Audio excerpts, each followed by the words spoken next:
또 기업인들도 나서서 이재용 석방하라 난리가 났습니다. 그리고 미국에서도 이재용 빨리 석방해야 되지 않냐. 지금 반도체 문제가 전 세계적으로 난리다.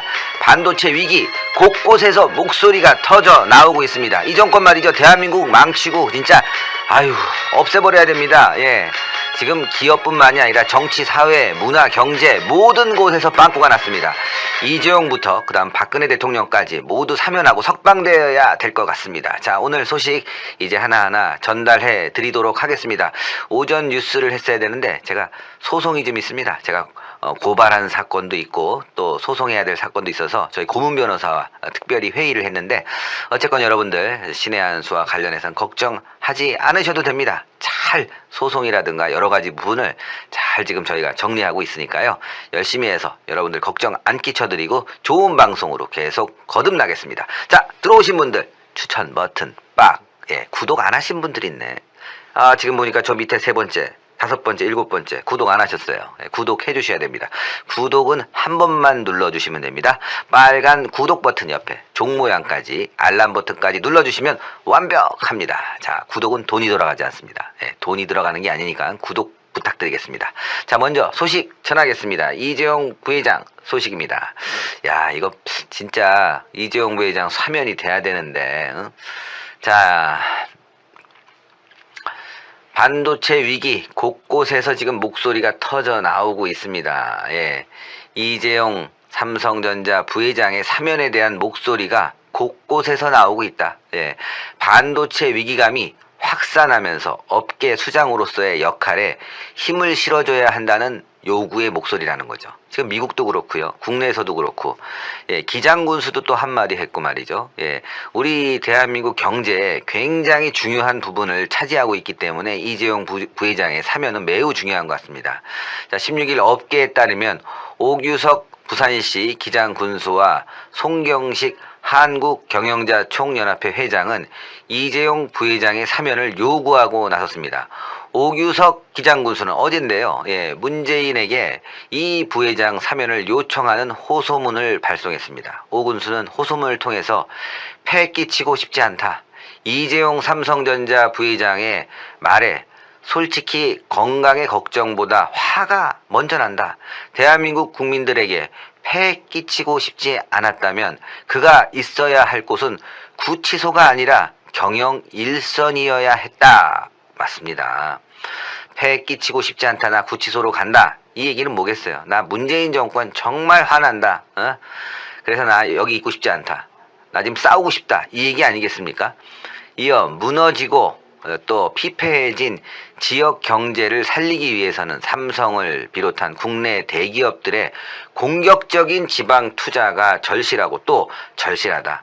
예, 코로나19와 경제 전쟁에서 이재용 삼성전자 부회장을 사면이라는 족쇄를 채워서 참전시켜 줄 것을, 그러니까 경제 전쟁에 참전시켜 줄 것을 대통령에게 간곡히 읍소한다고 덧붙였습니다.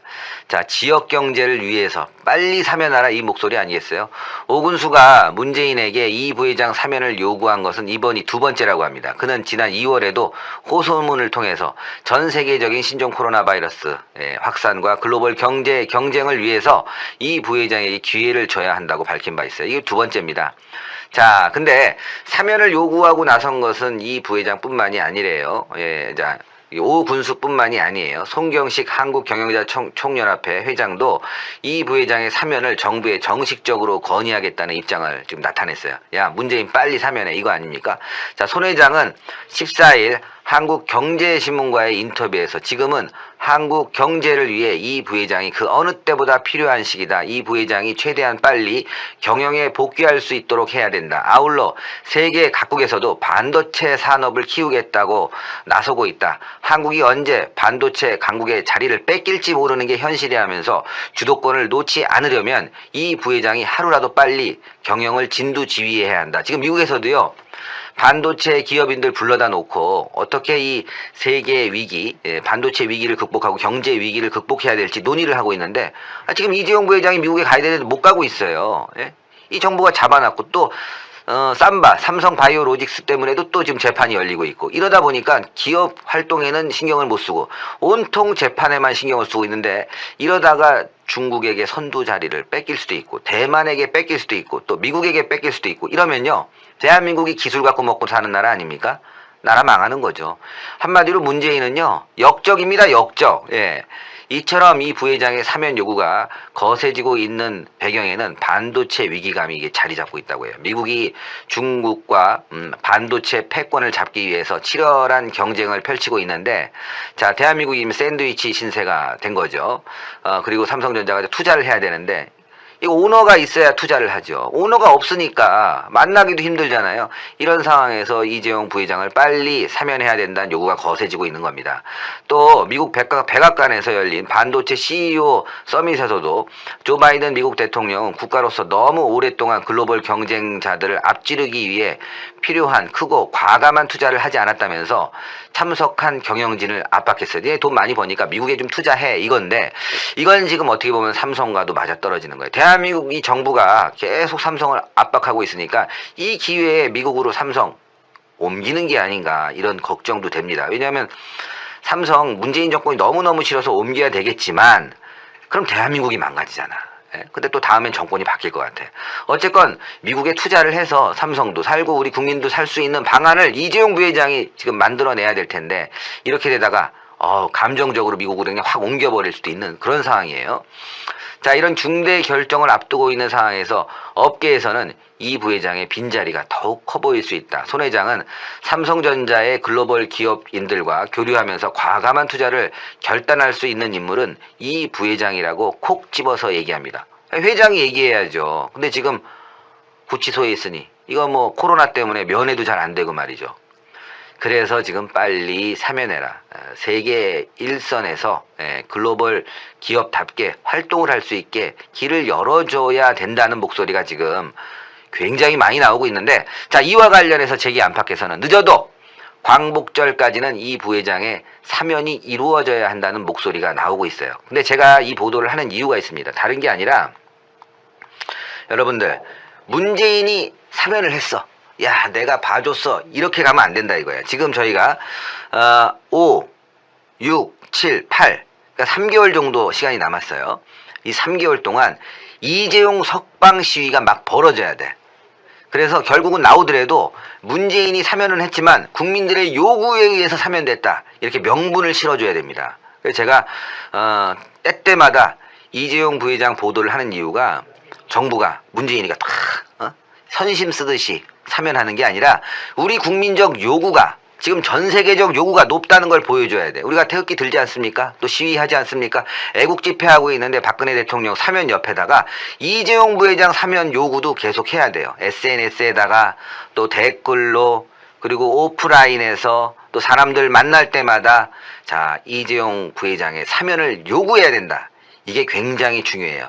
저 이 캠페인도 좀 벌여야 될 것 같아요. 수개표 캠페인도 벌여야 되겠지만 이재용 석방하라 캠페인을 좀 벌이려고 합니다. 여러분들 어떻게 생각하십니까? 그래서 차량에다가 스티커 효과가 좋더라고요. 그래서 이재용 석방해라, 이걸 뭐 핸드폰에도 붙이고 또 길거리에다가도 현수막도 좀 하고 합법적으로 말이죠.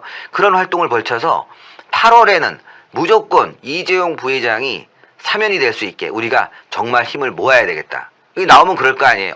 내가 문재인 때문에 나온 게 아니라 우리 국민들 때문에 나왔다. 우리 국민들을 위해서 내가 더욱 열심히 기업 활동을 해야 되는 것이 아닌가. 이러한 애국심을 넣어줄 수 있는 거 아니에요. 문재인에게 맡길 게 아니라 우리 국민의 손으로 이재용 부회장을 사면시켜야 됩니다. 여러분들과 함께 합시다. 이거 중요한 문제예요. 이 3개월 안의 기간에서 우리가 이재용 당연히 문재인이 사면하겠지 뭐. 그때까지 기다리지 뭐. 재계에서도 얘기하고 있고 또 군수도 얘기하고 있는데 뭐 당연히 하지 않겠어. 이렇게 하면 안 돼요. 우리 국민들이 나서야 될 것 같은데요. 삼성 가족 여러분들 뭐 하십니까? 삼성 때문에 돈도 많이 벌고 또 생활도 나아지신 분들, 왜 이런 분들 안 나서지죠? 300만 가족이 있다고 하는데 도대체 뭐 하십니까? 자, 이재용 부회장, 여러분들의 오너입니다. 여러분들의 어떻게 보면은 생활을 책임지고 있는 진짜 대한민국의 가장 아니겠습니까? 석방 요구 운동 이제부터 버려나가야 되겠습니다. 여러분들과 함께 하겠습니다. 신의 한 수가 스티커, 현수막 캠페인 벌여서 8월 15일까지 계속 밀어붙일 겁니다. 뭐 제 운동이 아니라 바로 여러분들이 해야 될 일이고, 이건 대한민국 경제를 위해서 싸워야 되는 거 아니겠습니까? 함께 해주시면 감사하겠습니다. 예. 자, 소통을 좀 해보겠습니다. 아유, 들어오자마자, 예수 한복음 통일님 감사합니다. 이조용 회장이 뭔죄냐, 애국자들만 골라서 감옥 보내냐. 애국자들만 보냅니다. 당장 석방하라, 석방하라. 감사합니다. 자, 그러면요, 또 다음 소식이 있는데, 자, 조금 이제 정치 소식을 좀 전해드리겠습니다. 어제 내가 김종인 씨 얘기를 했지만 또 김종인 씨 얘기를 또 안 할 수가 없어요. 김종인 씨 신당 뭐 하러 만드냐. 그렇습니다. 뭐 그런 대로 말이죠.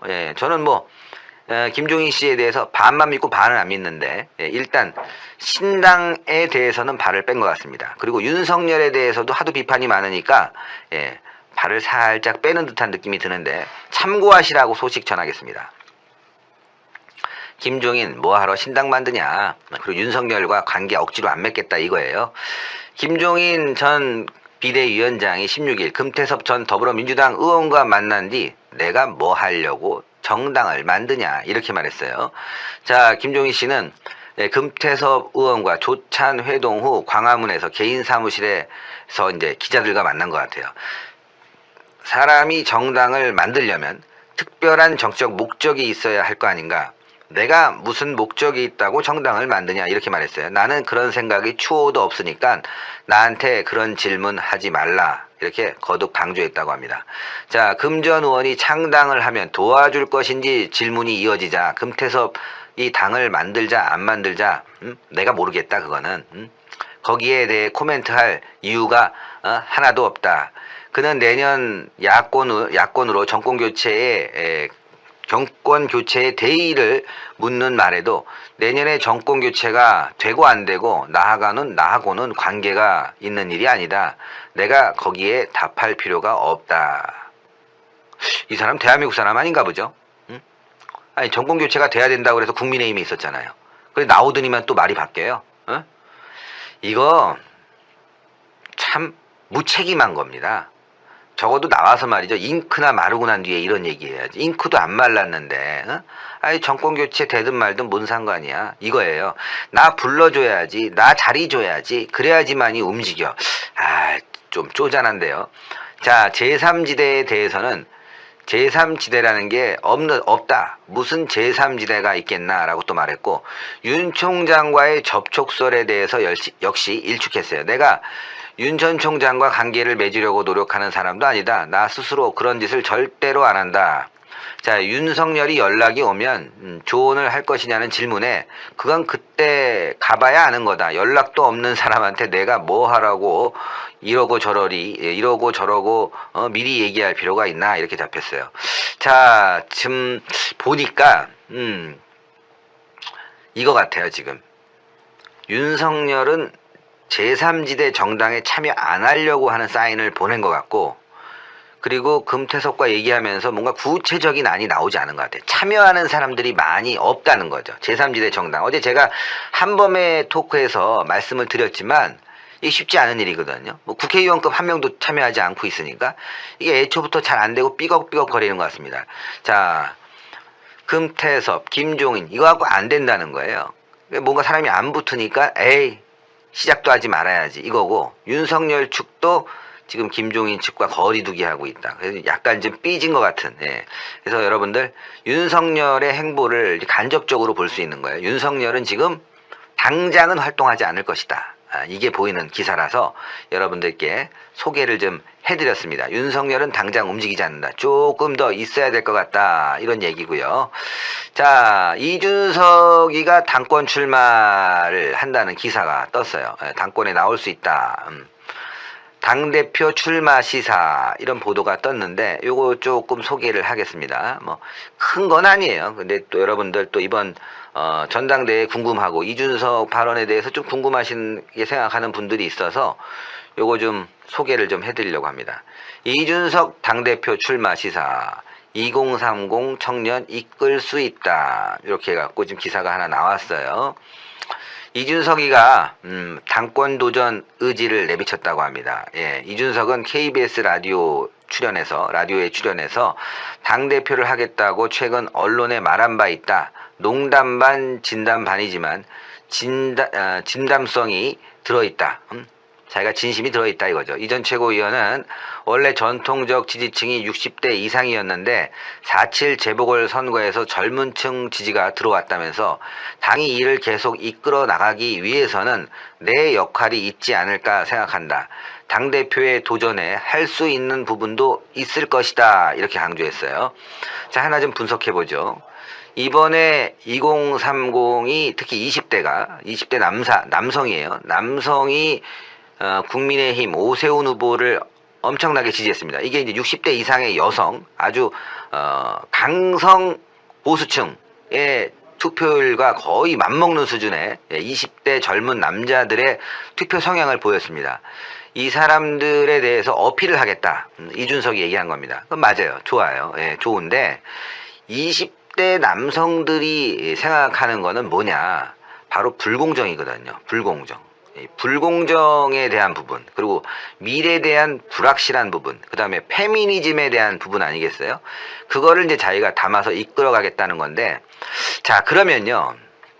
이준석은 공정한 룰에 의해서 이 자리에 왔냐? 젊은 사람들이 생각할 때 그럴 거예요. 이준석은 그러면 공정하게 저 자리까지 왔을까? 이준석이 사업에 성공해서 정치에 입문했냐? 아닙니다.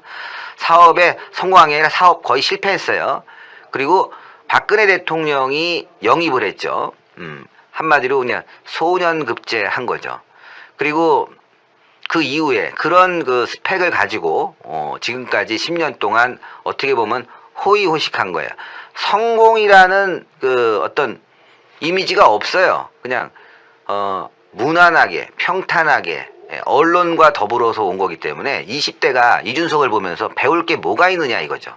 배울 게. 자, 당대표 나가는 것도 좋고 또 앞으로 정치하는 것도 말도 잘하고 하니까 희망이 있는데 이준석을 바라보고 20대가 나도 저 사람처럼 이라는 거는 제가 봤을 때 좀 희망이 없고, 그건 뭐 그렇게 20대가 느낄 것 같지도 않고, 이준석이 그럼 무슨 정책을 세웠냐, 비전이 뭐냐, 이것도 불투명해요. 때에 따라서 좌우를 넘나드는 거 아니겠습니까? 그래서 뭐 어쨌건 이준석이가 젊다는 거 이외에, 근데 이제 나이도 많이 들었어요. 이제 40대를 바라봅니다. 그래서 이준석이가 당권 도전을 하든 말든 상관이 없는데, 저는 이 보도를 여러분들께 해드리는 이유는 뭐냐, 20대에게 진정한 그 어필을 할 수 있는 정책이 나와야 된다는 거, 그리고 진정성이 담겨야 된다는 거. 이번 기회에 그런 게 없으면 국민의힘도 함께 망하는 거예요. 그래서 젊은 사람이 지금 또 초선 의원들이 뭐 당권 도전에 대해서 얘기가 나오고 있는데, 저는 이런 부분보다 국민의힘이 진정한 20대를 위한 정책을 세워야 된다. 뭐 20대가 리더를 한다, 그래서 20대를 끌어오겠다, 이런 거보다는 20대가 원하는 정책을 지금부터 신중히 연구하고 기득권을 내려놓고 20대와 소통할 수 있는 창구를 더 많이 만들어야 되지 않을까 싶어서 말씀드리는 겁니다. 어쨌건 이준석 당권 도전한다니까 열심히 하길 바라고, 다만 당신이 2030을 대표하는 사람이라고 보기는 좀 어렵다. 제가 그렇게 좀 말씀을 드리고 싶어요. 자, 이준석 뭐 앞으로 열심히 하고 조금 더 아스팔트에서 뛰었으면 좋겠어요. 행동으로 좀 보여줬으면 좋겠어요. 따뜻하고 박근혜 대통령 망하니까 바른미래당으로 넘어갔다가 또 국민의힘이 힘이 있을 것 같으니까 또 다시 국민의힘으로 넘어오고, 또 국민의힘이 망가질 것 같으면 또 다시 튀어나가고, 이렇게 왔다 갔다 하는 사람들은 20대가 별로 좋아하지 않습니다. 자, 어제는요 4.15 총선 1주년이었습니다. 우리가 별로 기억하지 않고 넘어갔죠. 부정선거 관련해서. 또 이제 4월달이 돼서 또 하나가 있어요. 뭐냐, 바로 세월호의 세월호. 이 세월호와 관련해서 문재인이가 또 진상규명을 얘기했어요. 그러니까 진상 떨고 있는데, 오세훈 시장이 한 방 날렸습니다. 한 방 날렸는데 그 날린 소식도 함께 전하도록 하겠습니다. 오세훈 시장이 괜찮아요. 말할 때 아주 시원시원하고 팍팍 지르고 좋습니다. 아이고 진보배님 감사합니다. 그래서 오세훈 시장처럼 이준석이도 이렇게 실패도 크게 보고 이렇게 왔다 갔다 좀 이렇게 젊은 사람이니까. 근데 정치 쪽보다는 밖에 나가서 투쟁의 실력을 좀 보여줘야 될 텐데. 아유, 이준석 얘기 그만하죠. 아유, 재미없다. 이준석 얘기하니까. 별로 비중 있는 애도 아닌데 제가 참고 삼아 저희 국민의힘을 지지하시는 분들이 많기 때문에 참고 삼아 제가 따끔하게 얘기해 준 거니까 이번 전당대회 때 참고하시라고 전해드린 거고요. 자, 바로 오세훈 시장 얘기로 넘어가도록 하겠습니다. 오세훈 요즘 너무 잘해요. 네, 자, 오세훈 세월호 추모 진상규명 이제 그만해라.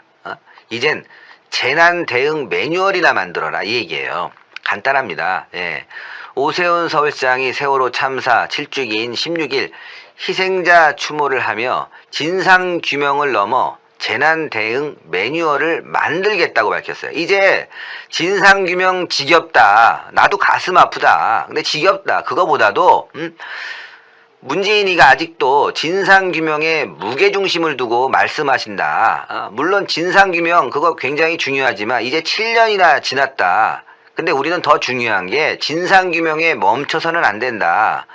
대응 매뉴얼을 만들어라. 지금도 불나고 사고 나고 난리가 나고 있는데 뭔 맨날 진상규명이냐. 우리 사회가 각 분야가 모두 나서서 변화를 만들어가야 한다면서 과연 세월호 참사 이후 중앙정부나 지방정부 모두 재난과 돌발사고 즉 위기 대응에 대한 준비에 만전을 기하고 있냐 니네들이. 우리 사회가 한층 성숙하고 안전한 사회로 나가기 위한 준법과 신뢰라는 사회 기본을 아주 탄탄히 구축해 나가고 있는지 확인해야 된다. 매년 세월호 추모 이래 우리가 해야 할 일이다. 세월호 추모도 중요하지만 매뉴얼을 만들어라. 이게 아주 중요한 얘기거든요. 예. 또 진상규명을 넘어서 세월호 추모만큼은 매년 우리 사회에 재난 대응 매뉴얼을 점검하는 날이 돼야 된다. 추모만 하지 말고 니네 잘하는지 못하는지 점검하는 날이 돼야 된다. 예, 시장 하나 만드니까 말이죠. 이렇게 팍팍 그냥 세월호 뭐 7주기 몇 주기 되면 울고 거기에 박근혜 대통령 그다음에 국정원이 어떻게 했다 진상규명 해야 된다 배를 건져야 된다 수습을 해야 된다 눈물 흘리고 이런 것만 할 게 아니라 정말 우리 사회의 안전에 대해서 되돌아보는 일을 해야 되는데 그게 안 되고 있어요.